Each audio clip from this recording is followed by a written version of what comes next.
Живееме во чудно време, живееме во време на пандемија, на глобална светска криза со коронавирусот. За жал, Македонија по лоши статистики стана позната од овој аспект и тоа нели сосема нормално ги плаши властите во другите држави и практично ги затвори границите за нашите граѓани, особено за летниот период, а тоа пак значи од друга страна дека ние треба да се фокусираме како држава, како власти, како граѓани кон домашен туризам. Сега, кога веќе сме до домашниот туризам, каква е ситуацијата во моментот? Што точно се случува? Чест ми е да му посакам добро утро секое утро на Елвир Садиковиќ, подпредседател на Македонската асоциација на туристички водичи и придружници. Добро ни дојдовте. Добро утро и добро ве најдовме. Ајде прво да почнеме со она што вие го работите. Што се тоа туристички водичи, што се тоа придружници, каде работите, низ државата, како го изведувате тоа? Ајде прво да прецизираме за јавноста. Која е вашата улога? Па според Европската комисија за стандардизација, туристички водич или дефиниција на туристички водич е лице кое води група на посетители, туристи или индивидуални посетители на јазик по нивен избор, го толкува културното, историското, природното богатство на одредена област и како по правило ги поседува сите квалификации од релевантните институции од таа област. Главната улога на туристичкиот водич е да ги покаже обележијата, градовите, регионите, локалитетите, да го толкува културното, историското и природното богатство на нашата држава, на домашните и странските туристи, на еден инспиративен и забавен начин, на јазик по избор на посетители. Според сето ова што го кажав, еден туристички водич, за да ја извршува оваа функција и да работи во ова поле, потребно е да има соодветно знаење од областа на историја, географија, архитектура, уметност, политика, социологија, како и познавање од областа во кај што работи. Знаењето на странските јазици е неопходно, како и познавање на знаење на посебна терминологија или терминологија на специфична за таа област. Покрај сите овие квалификации, потребно е да има и комуникацијски вештини водичот, како и вештини на работа со луѓе. Во овие услови во кои се наоѓаме со почетокот на пандемијата, со самото затварање на границите, туристичкиот сектор во Република Македонија се најде во многу безизлезна ситуација. Многу хотели, многу ресторани, многу гостителски објекти, па дури и патувања од странство и од странските туроператори кои што беа закажани во овој период, беа откажани. Ние како едни од чинителите во туристичкиот сектор, туристичките водичи исто така беа засегнати со оваа ситуација, бидејќи голем број на аранжмани беа откажани, а исто така нашите ангажмани беа откажани. Така да во моментот се соочуваме со многу тешка ситуација и во минатиот период нашава асоциација, Македонската асоциација туристички водичи и придружници, безброј пати упати писмени барања до сите релевантни. Тоа сакав да ве прашам. Се извинувам што ве прекинувам. Еве, чисто само да го формулираме прашањето, темата. Бидејќи практично, буквално сите политички чинители во земјава повика, нели, граѓаните на Република Македонија да се насочат кон Република Македонија и тукашните туристички, еве ќе ги кажеме туристички дестинации.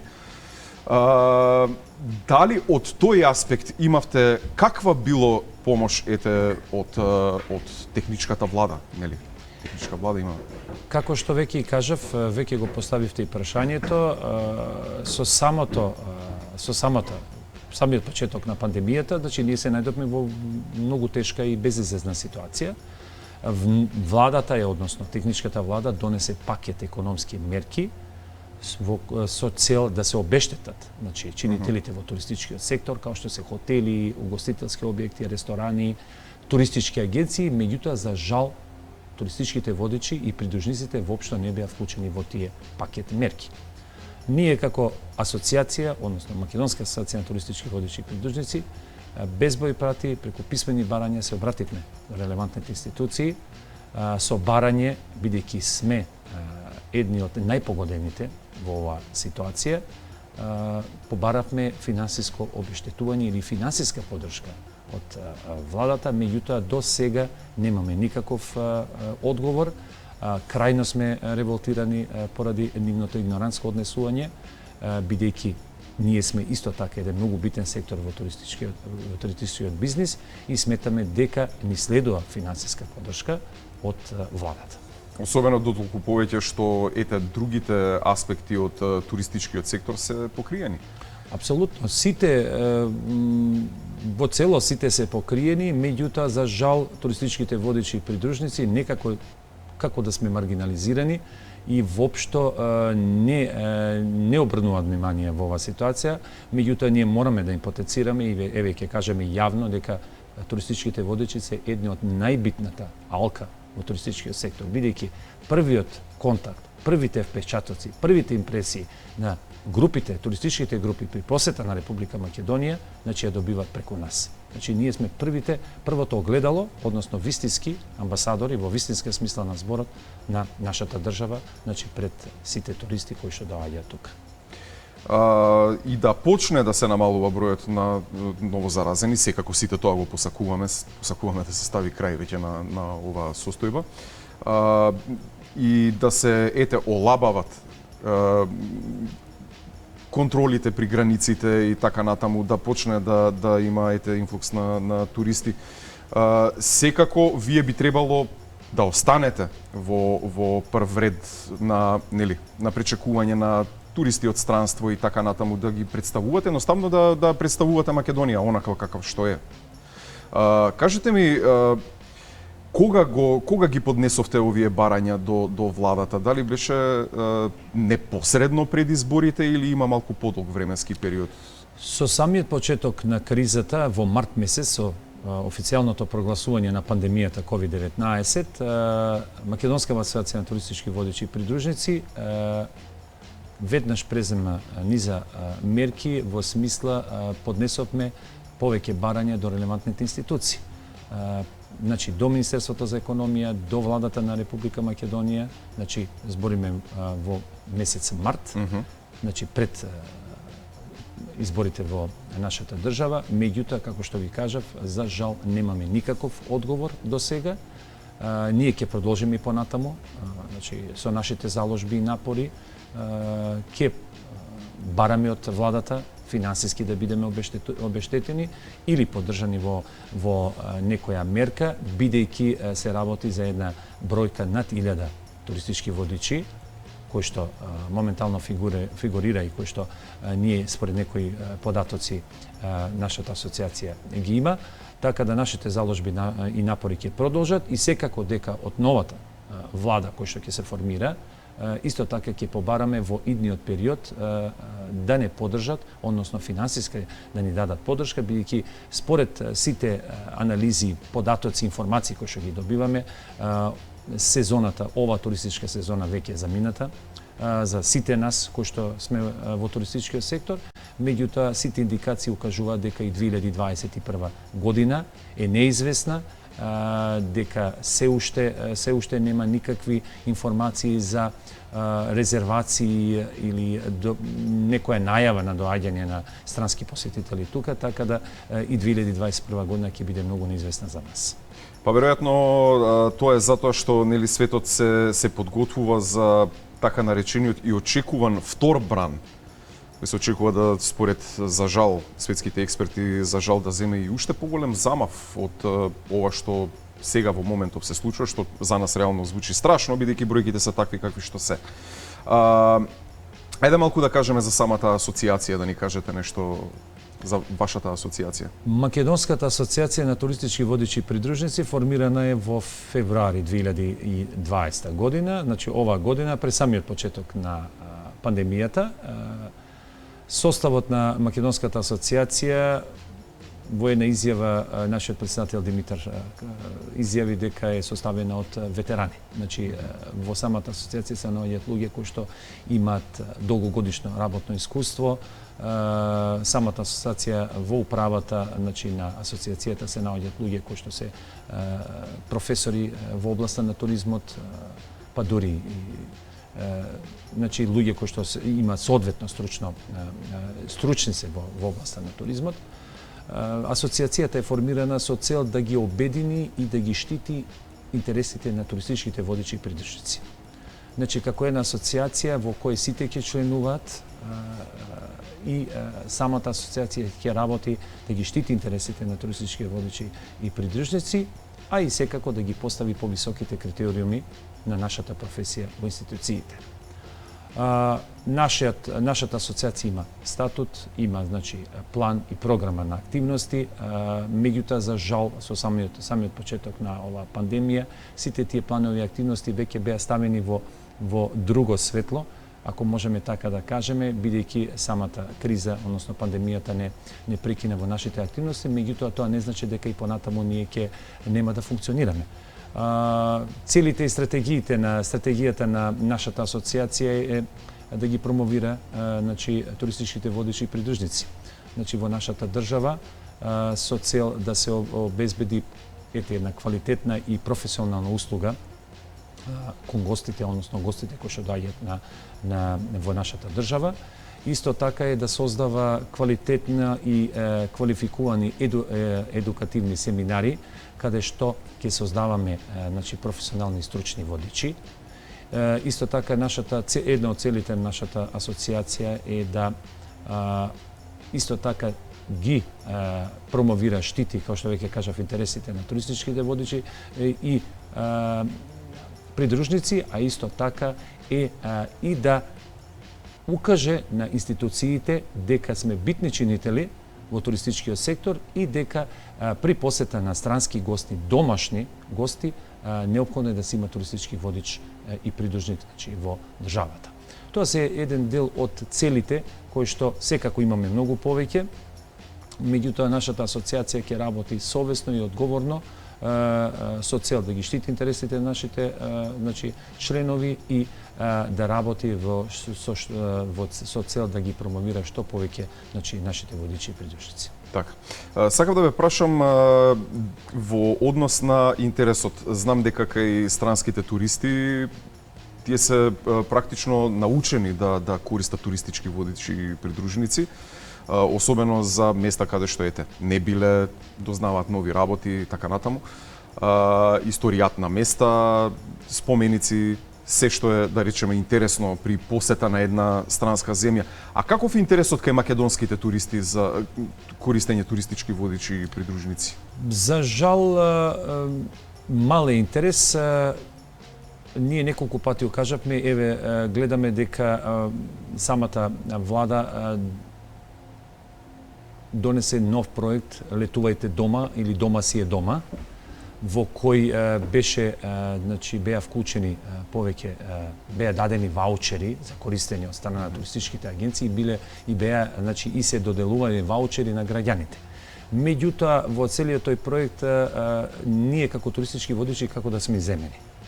Во смисла дека нашите домашни туристи многу малку ги користат нашите услуги. Значи, нашите услуги повеќето се користени од страна на странските туроператори, односно странските групи.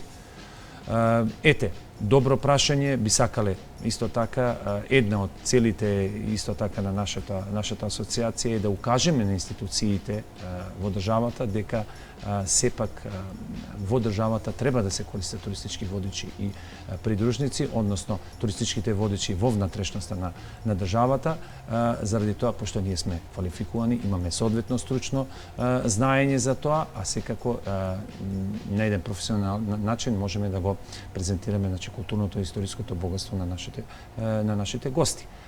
Нема многу и верувам дека во иднина сепак ќе се смогнат сили и ќе се направи нешто со што навистина ќе се ангажираат туристичките водичи, значи на територијата на Македонија при посета на домашни туристи. Бидејќи факт е, Андри, дека повеќето од нашите сограѓани и нашите граѓани немат доволно познавање. Јас ќе почнам од градот Скопје, значи градот Охрид, градот Битола и сите останати градови во државата, и многу малку имаат познавање од културното и историско. Биле стопати, богатство. но не знаат ништо. Апсолутно. Еве јас ќе дадам пример за нашите сограѓани од градот Скопје, колку наши граѓани го познаваат градот и колку ја познаваат старата Скопска чаршија. Кој што е центар на, можеме да кажеме, на градот, кој што е срце и духот на градот Скопје, значи многу малку ја познаваат и се надеваме дека во иднина владата ќе донесе некои мерки, можеби и некој начин ќе не поддржи со тоа што самите наши граѓани така ќе бидат вклучени во тие разреди, а во исто време и ние ќе бидеме ангажирани како туристички водичи. Еве нешто што знам за старата Скопска чаршија, дека после она во Истанбул, дека фактички била една од поголемите на Балканот и зборуваме за, нели, во историјата кога била, и дека се смета за една од најубавите чаршии. Дел од работите, но Скопската чаршија, старата скопска или турска чаршија, да наречеме, е направена налик на покриената чаршија во Истанбул или Капали чаршија. Меѓутоа во 17 век во пожарот беше опожарена, така да по извршените реконструкции на самата чаршија од страна на отоманските власти, таа чаршија денеска како што изгледа, меѓутоа знаеме дека во периодот на земјотресот 1963 година чаршијата претрпе големи оштетувања, значи се извршени санации, некаде 90% од објектите, односно сите тие културно-историски споменици кои што датираат од отоманскиот период беа уништени, беа во периодот од 1971 до 1974 година, поточно зборам за Капанан, тоа е еден културно-историски споменик од отоманскиот период, беа реставрирани, така да денешниот изглед токму така дека е втора чаршија по големина во Европа според по Капали чаршијата во Истанбул, а секако дека третата е Битолската. Да, Битолската чаршија, така да имаме толку убави културно-историски споменици, толку имаме богата историја, Андри, во нашава држава. Нема да ми замерите на прашањето, историчар сум по вокација, тоа не ви го кажав. Одлично, супер ви е прашањето, толку имаме богата историја, значи градот Скопје и државата има, меѓутоа за жал тоа не е презентирано на нашите сограѓани и се надеваме дека во иднина ќе имаме можност пред се работиме на некои проекти, нашата асоциација работи, меѓутоа јас сега не би ги презентирал, нека биде како најава за некое следно гостување кај вас, на вистина интересантен проект и се надеваме дека сите наши сограѓани ќе имат можност да го запознаат градот Скопје и пошироко државата. Секогаш сте добре дојдени, пред се да ви кажам. Друго што би сакал да ве прашам, еве кај странските туристи, за кои места постои најголем интерес?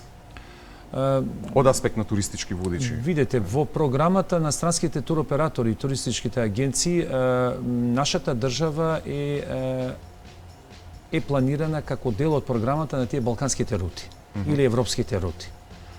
Така да Охрид, како бисер балкански можеме да кажеме, според своето културно-историско богато, е секако дека број 1, а иста така големо внимание привлекува и самиот наш град Скопје, како главен град на државата. Секако дека и останативе делови од државата, значи и останативе градови се интересантни, еве можеме да кажеме градот Битола, нели како конзулски град, исто така е многу интересантен за туристиве, така да интересантна сме туристичка дестинација, меѓутоа јас мислам дека можеби уште повеќе малце треба да се работи на таа промоција, туристичка промоција, со цел да се привлечат што повеќе туристи. Да се надеваме дека се ќе се среди за брзо време, зборувам од аспект на пандемијата и секако ние сме тука за да ви помогнеме во вашите апели до надлежните институции да го исполнат тоа што во принцип би требало да го исполнат. Јас ви се заблагодарувам. Еве само уште една информација би сакал да додадам доколку ми дозволите. Значи нашата асоциација е во контакт со останативе асоциации од регионот, со нашиве колеги од просторите од бивша Југославија, почнувајќи од Словенија па се до Црна Гора, еве и ние вклучувајќи нас тука, комуницираме, ги споделуваме нашите искуства, имаме информации за некоја финансиска поддршка од нивните влади, кон тие асоцијации, соработуваме, се надеваме еве дека во иднина таа соработка ќе се прошири. Исто така нашата асоцијација, Македонската асоцијација туристички водичи придружници, значи е како една асоцијација како што веќе кажав ги обединува сите здруженија овдека во Македонија. Еве, значи не само туристички водичи и придружници, па дури и планински водичи. Еве, користам и таа прилика да ги поздравам нашите колеги планински водичи, бидејќи они се исто така делот од оваа професија. Значи со сите имаме прекрасна соработка и се надеваме дека во иднина со надминување на оваа кризата ќе имаме уште поплодна и подобра соработка. Ви благодарам многу на гостувањето. Уште еднаш ви благодарам многу и вам. Уште еднаш ви потенцирам дека Алфа телевизија останува отворена за соработка, за пренесување на вашите проблеми и воопшто сечиви проблеми до надлежните институции, едноставно да се ја вршат работата како што треба да се ја вршат работата. Ви благодарам многу, ми беше чест и задоволство да бидам ваш гостин. Благодарам уште еднаш. Тоа беше Елвир Сатиковиќ, подпредседател на Македонската асоцијација на туристички водичи и придружници. Навистина имаат проблем кои во вонредна ситуација, во вонредни услови не би требало да бидат издвоени од останатите туристички работници. Тука правиме една кратка пауза, веднаш потоа продолжуваме и со 15 минути без корона.